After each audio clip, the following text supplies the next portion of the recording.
Hey, listen, G7 leaders agreed to 50 billion Ukrainian loan. Ukraine loan. Biden reaffirms U.S. military support for Kyiv.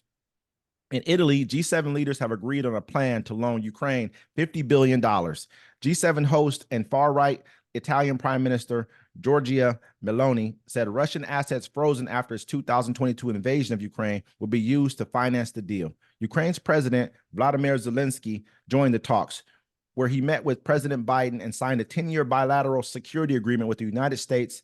Biden announced the agreement at a joint news conference. On Thursday, at least 6 people were killed and 11 others wounded when a Russian missile struck the city of Kyiv in southern Ukraine. Much of Ukraine's experienced extended blackouts as Russian military increases attack on the energy grid in the region. So this is really why they're pushing to get these deals done. That bilateral agreement that we signed with them, was also signed with Japan too. That's a 10-year bilateral it's almost like a mutual kind of a well, you said loan, you know what I'm saying? Like, look, we gonna need this back in whatever minerals and riches. But you they got told land. they're not gonna. There's not a loan that they're gonna have to pay back. Well, this $50 billion that ain't a loan. They're just giving them money. They just gave them money. They just I mean, but at the end of the day, they understand it's like giving a person money who's your. This is their shield. I want a foreign loan. Let me get $2 million in one of these loans. I ain't got to pay back. But honestly, but no one's. This is where the money's coming from. Russia, they seized about $290 billion in Russian assets after they invaded Ukraine in 2022. What they're taking is the interest off those loans and giving them the $50 billion. Like, here you go, and that's how they're going to get the money. Is taking the interest from that frozen asset and giving them that. So they're not really coming out of any money themselves. No one's coming out. Only people coming out of money is Russia. But we got to remember this. What did they do to Haiti when they overtook Haiti and when the Haitian people overthrew the government? They made them pay them back. Yeah. What they do to China when they went and invaded China, the British went and invaded China back in the 1850s, 1860s, and they beat them and they made them pay them back for their lost ships. They did this. This has been going on for a long time. This is not anything that's brand new.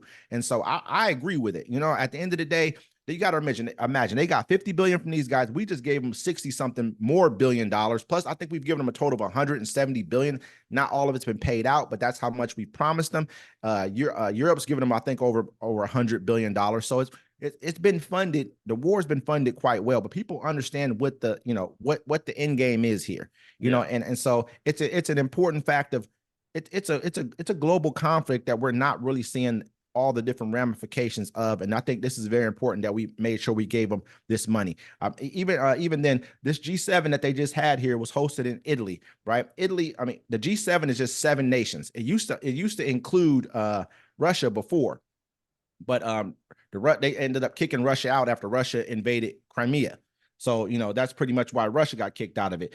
But they said that the G7 used to be a lot more important before because it made up 70% of the world's GDP at one point when it first started. But now it only makes up 40% of the world's GDP and 10% of the world's population. So they're saying they're not speaking for as many people as they used to have. But at one point, like I said, Russia used to be involved in it. They kicked them out of the G8. They called it the G8 at the time, and so they kicked them out. But they're trying to expand the G7 to make it a little more, appealing to other people. They invited India to the G7, which would be a huge pickup for them if they did have men. I think they invited a total of 15 outside nations. I think this is the highest number of outside nations that's ever been invited to the G7. So we'll kind of see what happens. But on another, I like how they kicked Russia out because they took Crimea, and Russia's like, I don't give a fuck.